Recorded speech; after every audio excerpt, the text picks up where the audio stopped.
Greetings, hello, welcome on in, guys. Unoptimized Fool here, and guess what, guys? It is another weekly update for World of Warcraft. Again, everything World of Warcraft. Now, obviously, not as much to talk about this week, but we still got a sizable chunk. Some updates for 11.2, but mostly it has to do with retail and what's coming up here shortly. Now, two things before we dive into the news. One, obviously, the spotters are still looking for more members in our retail guild. Now, I'm saying retail guild because we've actually moved to classic. Now, we're still looking for raiders, so definitely check that out if you're interested in raiding. Now, we are moving into classic again, guys. Today, a new event starts, right? The pre-patch from Mists of Pandaria is here. That means we have access to pandas, and we have an event going on where if you level a panda from level 1 to 85 and you're the first one to do it, you get a free $25 mount from the Battle.net store. Any mount that you want, you can add it to your collection. That's running, obviously, starting today. So definitely check it out and let us know, and we'll sign you up and get you into the guild on Classic. Okay, guys, now let's dive right into the news, guys. Alright, guys, now the first piece of news has to do with 11.2, right? Now, again, a lot of things are still coming out. Again, more details are going to come. If I have more details for you, I'll definitely let you know in this update video per week, right? Now, there is a new addition added in that we didn't hear about with the initial launch, right, of the information. We're hearing now that there's going to be a portal room inside of Tazavesh, right, which is kind of like the main player hub for 11.2. And it's going to bring you, it's going to update each day, it's going to bring you to all of the 4 Bountiful Delves that are inside of the War Within. So no matter where they are, could be any zone, it's going to bring you there immediately. Now, obviously, once you go through the portal, it'll take you to that Bountiful Delve. Once you complete, obviously, there's no return portal back, so you have to come back to Tazavesh. Obviously, you can set your hearth, and then boom, it's a good rotation. So now, again, this is a good quality of life change, right? You could say that. Now, if you ask my opinion, I don't think it's a really good idea because, again, it takes away you traveling through the world. Oh, well, it minimizes me traveling through the world so I don't have to wait. Well, guess what, guys? When you're on that flight path for like 5 minutes, I usually use that time to go to the bathroom, stretch your legs. You should be stretching your legs every hour, guys. It's a healthy thing to do. All right, playing WoW for 8 hours is, sure, it's not healthy, but at least stretch your legs every hour, guys, okay? That's coming from the WoW addict Unoptimized Fool here. You need to stretch your legs. So taking these small things out, it kind of stinks too, because also you're exploring the world as you go, right? You're going through these zones. Obviously, you've explored them already, but it's just going through these zones. Now you can just instantly go to a portal, right? Again, is it easy to use? Yes. Is it going to make things easier? Yes. But is it going to make the world seem smaller? Absolutely. So quality of life changes, sure, they feel good, but at the end of the day, they take away from the world. So again, I'm not telling you guys how to think. Again, this is your opinion here.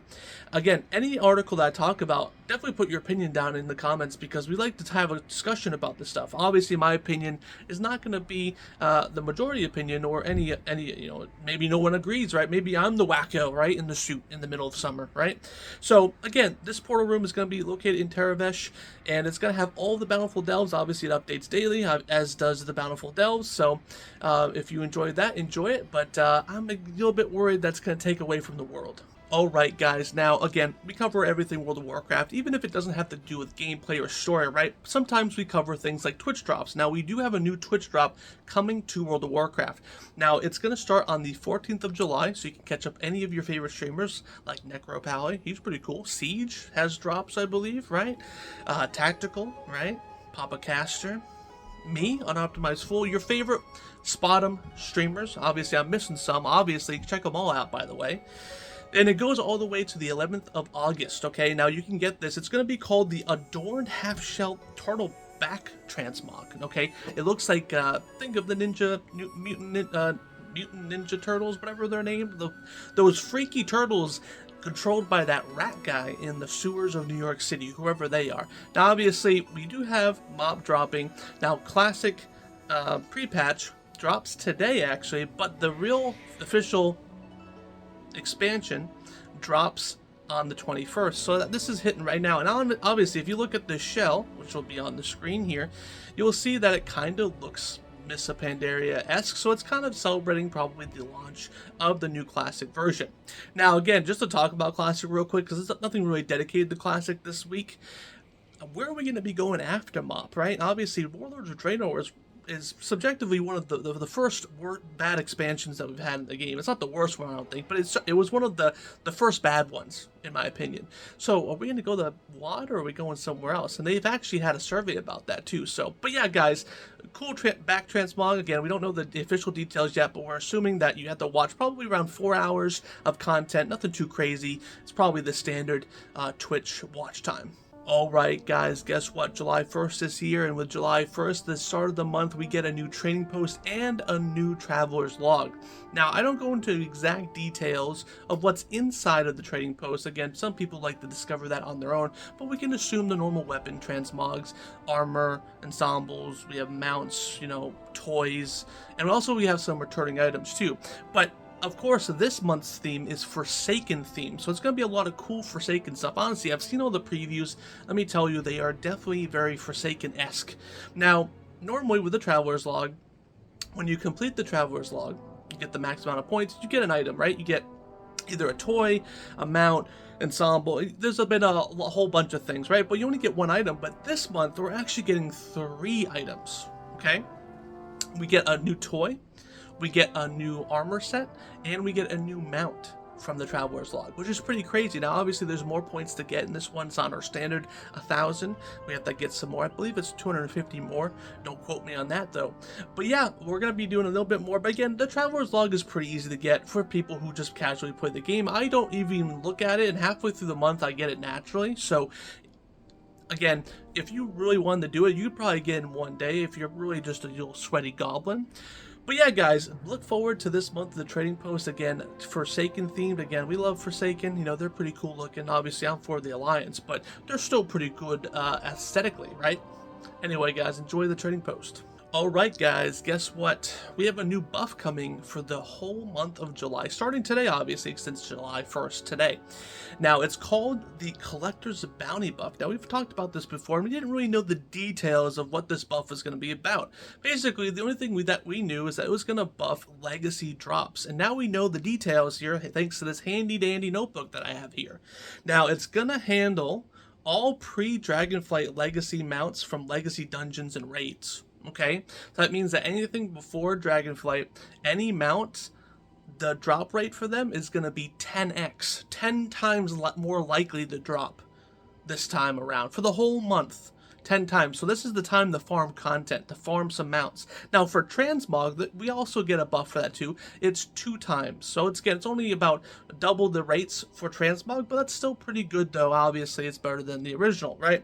Now, again, we have legendary and dungeon raid mounts. Again, all the way up to 10x, right? And there's also a special list of some things that it also affects too. Now again, this list that we have up right now is not everything. This is just a select amount of things. But obviously, 10x is a huge number. So if you have some mounts that you've been farming for 6+ years, maybe that's the time to get them. Now, how do I feel about this? At first, I was kind of excited. I was like, wow, you know, maybe I'll be able to get this mounts. But I'm kind of old-fashioned when it comes to content and stuff that we farmed. And if someone took 6 years to farm a mount, and then all of a sudden in the month of July, some Joe Schmo goes in and gets invincible, and there are some cases people get invincible in their 5th kill, right? Sure, it happens, but that's pretty rare. Now, 10 times, that's a lot more percentage of increase. So guys, this might be kind of bad for legacy. Obviously, I know some people, it's very conflicted, to be honest with you. Some people say, you know, I already have all these fancy mounts. I don't really care if people have access to them. But some people also care about the prestige that these mounts hold. And obviously, the prestige is going to drop a bit. And I think it's healthy for people to have rare mounts in the game to kind of flaunt around and kind of, you know, but hey, I've been farming this guy for a long time. Now it's going to be kind of convoluted. Now, obviously, it's not make or break it, but honestly, I'm kind of worried about this because, again, I think MMOs need some elitism. And at the end of the day, MMOs are grindy, sweaty, goblin fests, okay? And people, I feel, have lost that kind of, that thought process of MMOs are crazy, right? They're supposed to be pretty crazy. But I don't know, I want to get your opinion on this, guys. I just wanted to let you guys know that this is coming. It's actually here today. It's also a part of the Emissary event as well, too.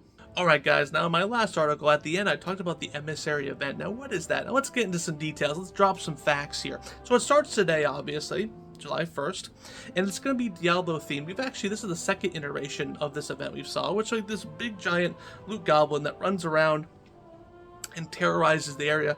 You go and farm it, and it drops some items. Now this event is a little bit more organized, I think. So this one, it drops Hellstone shards, which is the currency, and with this currency you can actually get tier 2 armor recolors. So obviously with the 20th anniversary we saw the remastered tier 2, which were beautiful sets. I have all of them, obviously. I'm a collector myself, and now we get some cool recolors. Now they're not brand new, they're just recolors, but I would say they're still new, so obviously I'm going to be getting them because the tier 2 looks amazing. So you can get them with these tokens. Now this goblin does spawn on top of the hour, on every hour, in Stormwind, Orgrimmar, as well as Dornogal. Now it does spawn inside of Undermine, but the timer is a little bit weird there. It actually depends, it actually has a random chance to spawn every once in a while, so if you want consistency, go to the major Alliance, Horde, or the neutral faction hubs, just to have some consistency there. But yeah, that's probably, I don't think Undermine is going to be the biggest grind spot. Obviously if you're there doing your weeklies and it spawns, obviously go over and get it. But your main bet is probably going to be in Dornogal. That's probably the best bet, honestly, in my opinion. But yeah, guys, we have this new event. Again, it's just for some recolors, but it just adds to your collection, and it's a nice little event to hang out and grind mindlessly. Alright guys, now as you guys know, Midnight is our next expansion, right? It comes right after the War Within. Now, we know that in the pre-patch of Midnight, or in Midnight itself, we'll have player housing. Now with player housing, obviously we're starting to expect to see some assets being rolled into the game, either right when it's first announced, or, you know, before that. And 11.2 is going to be the first official patch to have player housing items inside of it, which is exciting. Now right now the list is again, this is just theme based, so we have Pandaren theme, Goblin theme, Tauren theme, Night Elf, Nightborn, Draenei, Zandalari, and of course some miscellaneous items. So obviously none of these are accessible now. Player housing is not out yet, but we're starting to see them load on these assets to the game. So obviously the initial push for the housing isn't too much. Obviously I think we'll see every update from now after 11.2 we're going to probably start seeing some more assets being added in. But you can see all the assets, obviously they've been datamined. You can see what they look like. There's actually a noodle cart from one of them, which is pretty awesome looking. But yeah, we're starting to get closer and closer to player housing. So are you guys excited? Because I am ecstatic about player housing. Alright guys, so the next article that I want to talk about has to do with visual clarity of your screen. Now we actually had a recent pass of this starting in the War Within, where the giant circles all look the same, and now there's clear definition of where the circles start and where they end, right? Now again, Blizzard has been ongoing on trying to fix the visual clutter of this game as well as the add-on dependency. So we're in this weird transitional period where WoW is going through some growing pains. Now we actually in 11.2 have a new addition, right? So right now players can reduce, well, not right now, but in 11.2 players can reduce allied spell visuals via the options 11.2. So again, what this does affect is all of your allies inside of a raid or a dungeon, depending like a consecration or a mage spell. You can limit those things. Now what it doesn't limit is obviously your own spells, NPC spells, and enemy spells, aka like in PvP. Now what it does, there's going to be 3 different selections for your ally visuals, right? You have everything, which is what we have now, everything we see. We have reduced, it's only going to show the most critical things, and then we have essential, basically the bare bones, the lowest energy, you know, the lowest spec computer will be able to run this, right? Again, this will also help with performance, obviously, but it's mostly going to help with just seeing what is going on inside of the encounter, right? So again, essential is just going to be the bare minimum that you need to see to function as a World of Warcraft player. So these 3 options are coming in 11.2. Again, just adding on to the accessibility and visual, hopefully, awareness that we have in this game. Again, this game is pretty cluttered, so again, seeing this type of stuff is really good, and hopefully it just keeps getting stacked on and on. Alright guys, my weekly yap about the renown inside the raid is here. Now again, we cover what went out last week. Again, last week we saw rank 18. Technically today we see rank 19. But we always like to cover what happened the week before. So again, guys, the renown in the raid. It's obviously in the raid. It's controlled by killing the bosses and the lieutenants inside said raid, and you get cool buffs to either damage or some cosmetics. Now last week, again rank 18, we saw two additions. One, we saw an auction house being added in to the hotel, which is pretty cool. Now obviously before you would have to go and port back to Dornogal, or maybe use your $90 mount that everyone loves and cares for, and then get ported back in. Now you can go into the top level of the hotel while in the raid and access the auction house there, so it's a little bit easier to do. Again, this late in the game though, I wish this came out a little bit sooner, to be honest with you, but hey, it's cool to see it now. But hopefully we see something cooler next time, come in a little bit faster in the renown, right? So again, we're only up to rank 20. Again, that's the max renown that we can get inside the raid.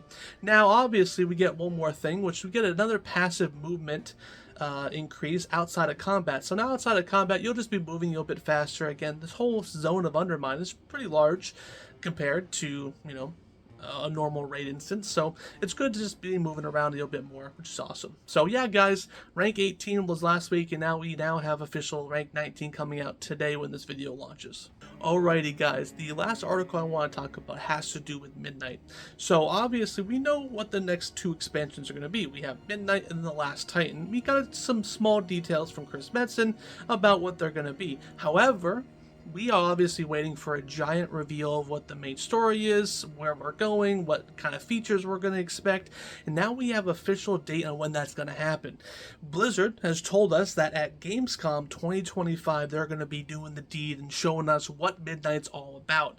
Now obviously that runs from August 20th to the 24th, so between the 20th and the 24th of August we'll be having a ton of details about Midnight and when it's going to be released and all the details there. So I'm super excited. Again, August can't come fast enough. I mean, honestly, it's going to be coming here soon. But yeah, guys, I just wanted to announce that real quick because they officially are going in the deep end. Again, we're halfway, almost halfway now through the World Soul Saga already. So it's going to be interesting to see what comes next.